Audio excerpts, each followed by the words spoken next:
ഇൻക്വസ്റ്റിന് ശേഷം ബാലൻ്റെ മൃതദേഹം ആംബുലൻസിൽ കയറ്റി ഇവിടെ തണലത്തേക്ക് മാറ്റി നിർത്തിയിട്ടുണ്ട്. പക്ഷേ കൊണ്ടുപോകാൻ UDF പ്രവർത്തകർ അനുവദിച്ചിട്ടില്ല.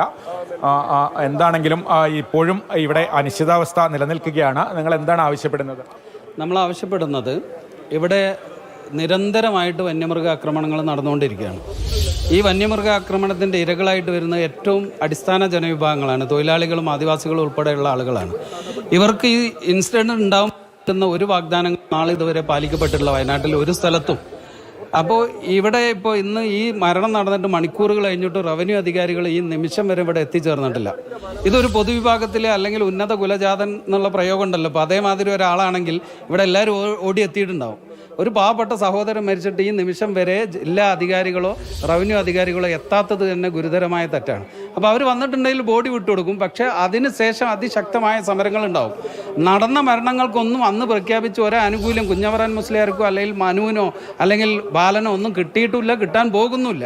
അപ്പോൾ അതിനൊരു ശാശ്വതമായ പരിഹാരം വേണം. മറ്റൊരു പ്രധാനപ്പെട്ട കാര്യം, ഈ വനത്തിനുള്ളിൽ താമസിക്കുന്ന ഒരുപാട് ആദിവാസി കുടുംബങ്ങളുണ്ട്. അവർക്ക് വനത്തിലുള്ള അവകാശങ്ങളൊക്കെ നിലനിർത്തിയിട്ട് അവരെ വനത്തിൽ നിന്ന് തുരത്താൻ പാടില്ല. അവരെ വനത്തിൽ തേനെടുക്കാനും വനോൽപ്പന്നങ്ങൾ എടുക്കാനുമുള്ള എല്ലാ അവകാശങ്ങളും നിലനിർത്തിക്കൊണ്ട് അവരെ സുരക്ഷിതമായ സ്ഥാനത്തേക്ക് അവരെ പുനരധിവസിപ്പിക്കണം, അവരെ മുഖ്യധാരയിലേക്ക് കൊണ്ടുവരണം. അതിനാവശ്യമായിട്ടുള്ള കാര്യങ്ങൾ ചെയ്യണം. ഇപ്പം നിരവധി കുടുംബങ്ങൾ രാവിലെ കയറി വന്നതാണ്. അവർ പ്രാതൽ പോലും കഴിച്ചിട്ടുണ്ടാവില്ല. അവരുടെ ഭക്ഷണ കാര്യങ്ങൾക്ക് പോലും ഈ ഡിപ്പാർട്ട്മെൻറ്റോ ബാക്കിയുള്ളവരോ ഈ നേരം വരെ ഒന്നും ചെയ്തിട്ടില്ല. അത്തരത്തിലുള്ള മാനസികമായ കാര്യങ്ങൾക്കും ഈ കുടുംബത്തിന് അർഹമായിട്ടുള്ള നഷ്ടങ്ങൾ നൽകുന്നതിനുള്ള പരിഹാരം ഉണ്ടാവണം.